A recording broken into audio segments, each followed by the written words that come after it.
I'm Shan, and you're watching Life with Shan.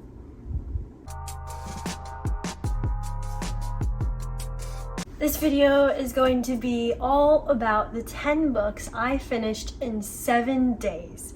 However, it is a little Rory Gilmore-esque because I just so happened to have just gotten this shirt in from Grace by Shan, and I felt like it was very fitting for a 10 book and 7 day video.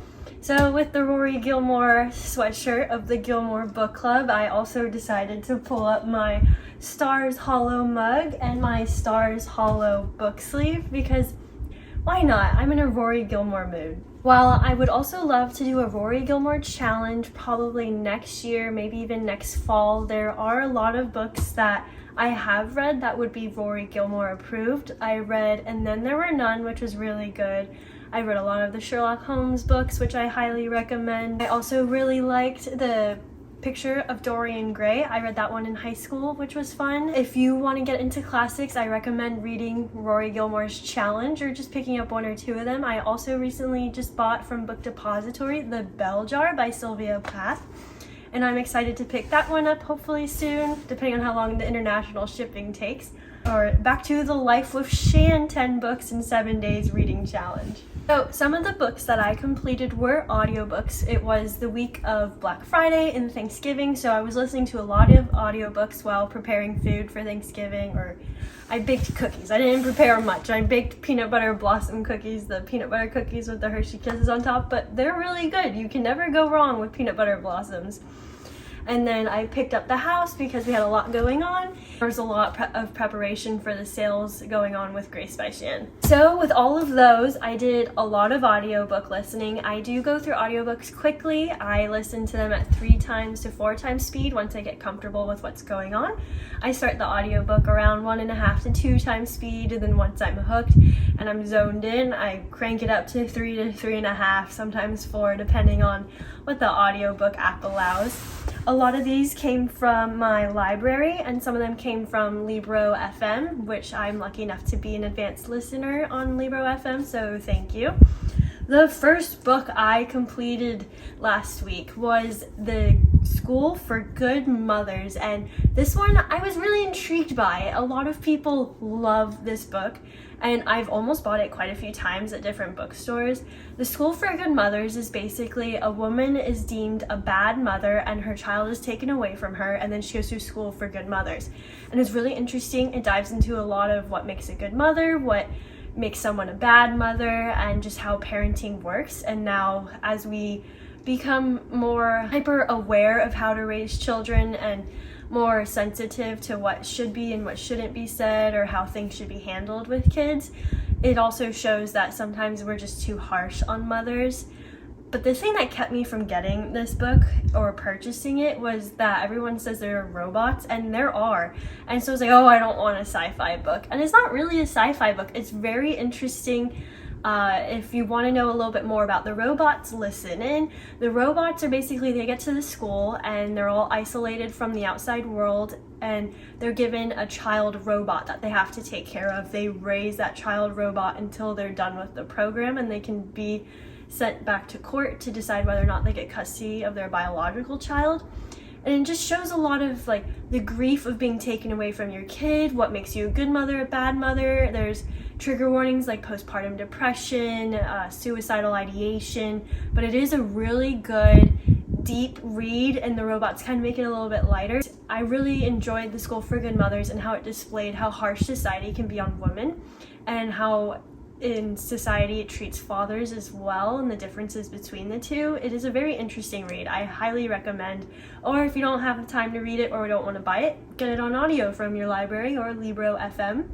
The second book I listened to is Now Is Not the Time to Panic, and this one is interesting. This author always does really interesting things with his stories. The first story I read by him was Nothing to See Here, where the kids catch on fire. Like that's just what they do. They just catch on fire. That's it. Like when they're angry or over emotional, they catch on fire. So that was really interesting, and it was kind of funny. So I listened to Now Is Not the Time to Panic, and this one was a different type of read for me. Well, listen, basically there's a lot of middle school kind of teenager depression, mental illness, and they create a piece of artwork and it gets taken poorly by the community, and some bad things happen within the community, and then it comes out who did it later on, and they carry it as a secret.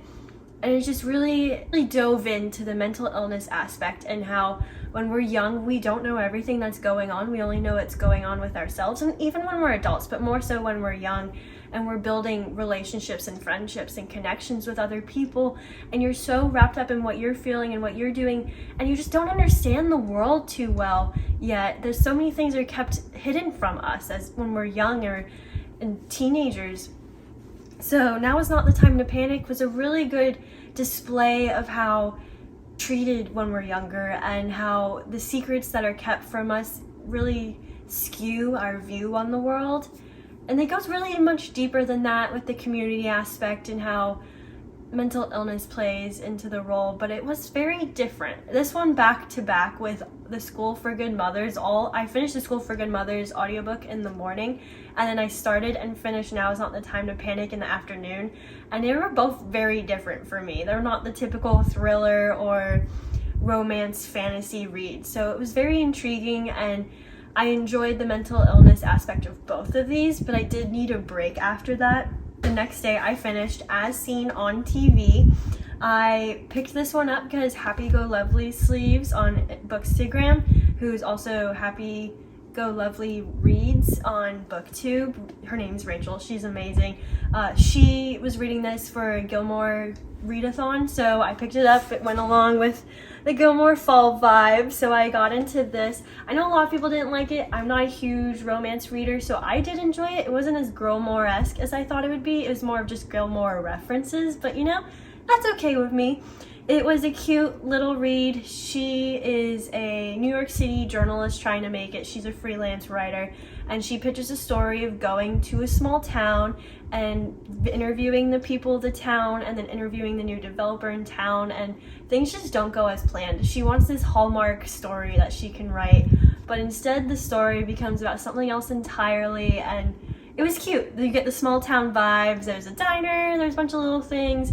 I don't read steamy scenes, so they're just not for me. I'm not into that, but I did hear from other people that they were kind of childish, so keep that in mind if you're interested in the steamy scenes. If you're not, this had good dialogue. It was cute. I like the freelance writer perspective and the going back and forth from New York City. So if you're on the edge about this one, get it from your library, as I did. It was cute. It goes well with the Gilmore Girl vibe. That was all I needed during the 10 books in 7 days or in Thanksgiving week. But yeah, As Seen on TV by Meredith Shore. Good. I enjoyed it. Not a lot of people did, so take what you will with that. Do with whatever the phrase is. Do what you will with that. There we go. I got it. Finally. The next book was The Summer Place by Jennifer Weiner. Sorry if I missaid that. I had to missaid it one way or another. I said it twice. But this was my third book by Jennifer. All three of them I have gotten through NetGalley, but this one I picked up through audio because I was on edge about it. And honestly, they're just not for me. There's some elements that I don't really appreciate in her stories. I do love the family drama, the secrets being kept, and big rich family vibes and summer vacations. However, I'm not a huge fan of the continuous infidelity, emotional cheating, death. It just wasn't for me. Sometimes they are.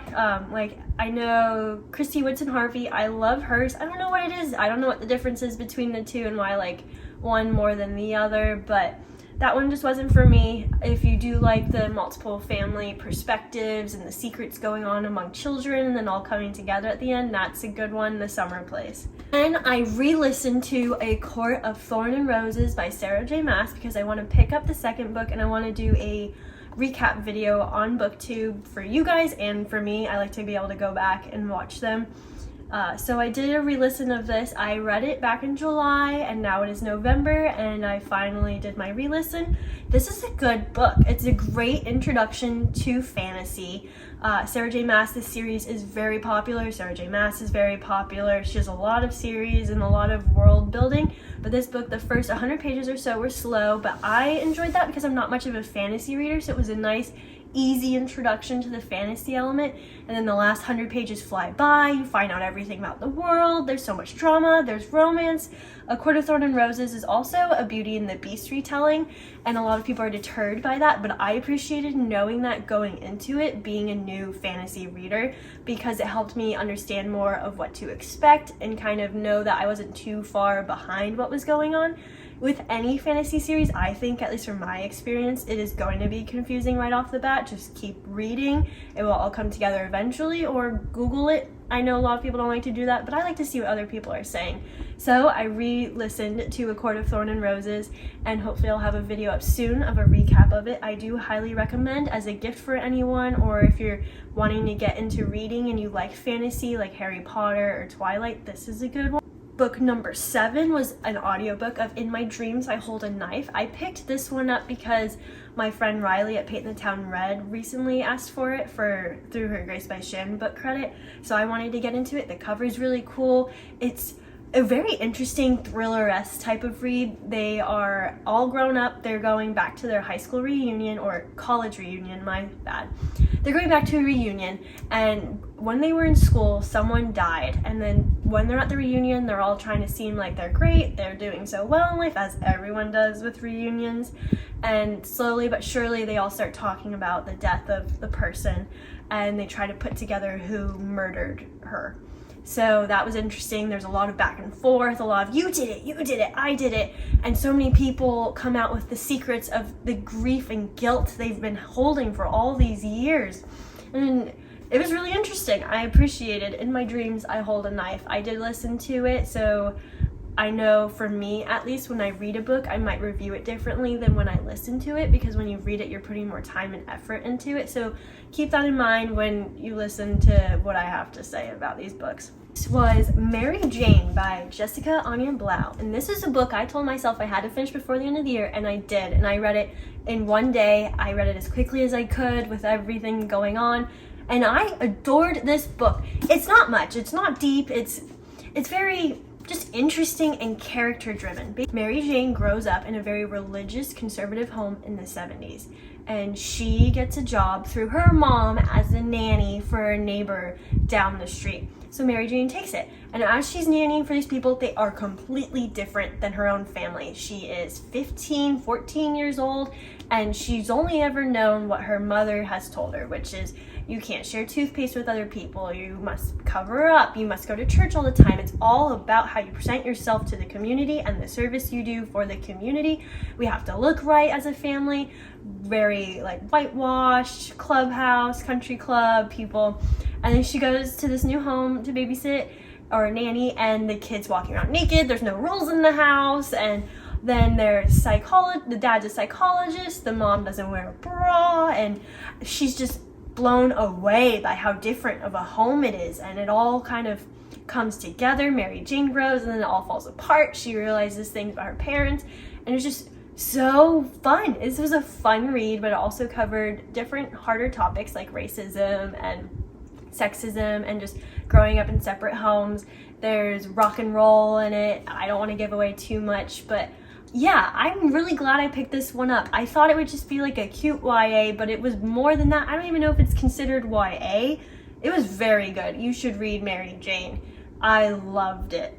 The next book I listened to was On Rotation, which was a fun rom-com-esque book. It's about a woman who's in medical school. She's on rotation, and she ends up meeting a guy in her personal life, and then she goes on a date with him, or so she thinks, and then it turns out he has a girlfriend, and they kind of separate, and she's still trying to get into her dream residency program, and then it turns out he works at the hospital, and it really dives into what it's like to be a Black doctor or a Black patient and how you're treated differently in the hospital system while carrying this romantic rom-com-esque vibe to it. And I really appreciate how well this book was written to incorporate something so important and make it something that's just kind of educational and tells the reader about it while still keeping the reader light into the romance perspective. that's something that I think a lot of people need. A lot of people don't want to sit down and read about hardships going on, understandably, but the way they educated that and included it into this light read was very well done. Next, I read You're a Mean One, Matthew Prince, which I also reviewed a little bit on my holiday TBR video. But You're a Mean One, Matthew Prince was pretty good. It's a holiday read, so depends on how into those you are. Usually holiday reads for me are 3.5 to 4 stars. I'm not a big romance reader. I don't read the steamy stuff. I get through the books quickly because I don't read the steamy stuff. It's just not for me. I'm not really into that, and I don't judge you if you are, but so I can't rate steaminess. I'm sorry, guys. But I will say this one was cute. It's a typical Hallmark type read. Matthew Prince makes a mistake. He's rich. He spends a lot of money. His parents disown him for a little bit, send him to his grandma's house in this small town. And then this guy's also staying at Matthew Prince's grandma's house. And then, I mean, do with that what you will. I'm sorry I've said that so many times this episode, but I just got the phrase correct a few minutes ago, so now I'm going with it. But Matthew Prince, cute, fluffy. It's about 300 pages, so it's not very long. I got it on NetGalley, thank you NetGalley, and Books Casablanca, and then I got it from my library because I also like to read the physical books and I wanted it for the video. Matthew Prince, cute. What really got me was the Grinchy vibes of this cover. Very good. It's also apparently the second novel of a series, but you know, these books aren't really series, they're more of companion books, but I call them sometimes sister books, where you can know one book or one sister without knowing the other. And then last but not one of the biggest romance books of the year. Lots of steam in it. I think it was well done. I didn't read too much of it, but it's by Lucy Score. This cover's beautiful. It's a great book. It is a little long.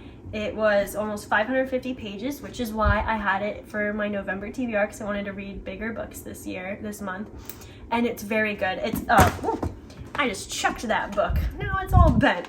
Oh. It is a grumpy boy falls in love with the cute, nice girl that just rolled into town, but it's not your typical romance book. There is mystery, there is crime, it's a little thrilling at the end, and that's what really kept me into this romance book, because I don't read romance. I usually get bored or a little annoyed, and that's just how I am. Even in movies, I'm like, come on, we all know you're gonna end up together, get through this, just communicate. That's how I usually feel.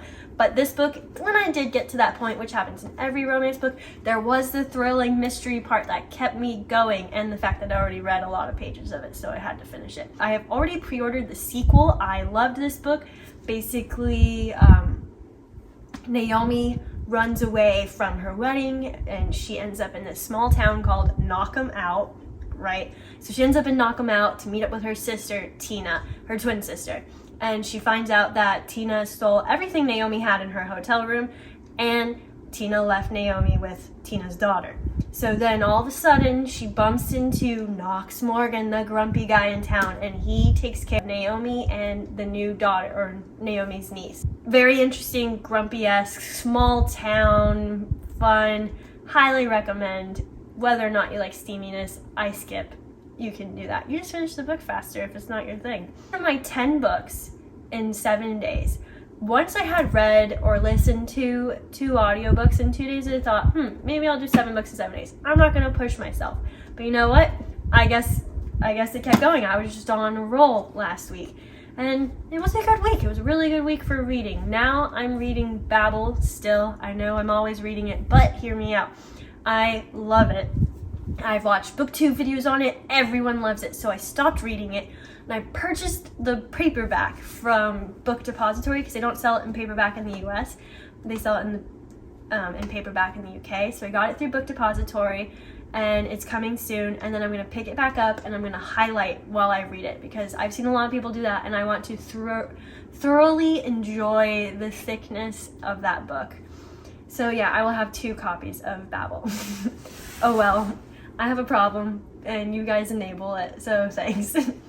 I also picked up Spells for Forgetting by Adrienne Young, and I'm loving it. I'm also reading All I Want for Christmas by Maggie Knox. All very good books. I am loving reading right now, but give me another week and I might not want to pick up a single book for a while, and that's part of being a mood reader. 10 books in 7 days. I'm very proud of myself. I don't know if I'll be doing it again, because I don't remember the books as well. Just saying. And if you are into the Gilmore Girl vibes, you should check out Grace by Shan. As always, a shameless plug for my own business. But if you're a Gilmore fan, you gotta check me out or check out my business. It's a lot of fun, and you're not just supporting me, you're supporting the other small businesses that help create Grace by Shan products or send us products to sell through our website. And you're also supporting not just me, but my employees. And we're all thankful for every single purchase. I hope you're enjoying what you're reading. I hope you're having a great holiday season. That's it for today, folks.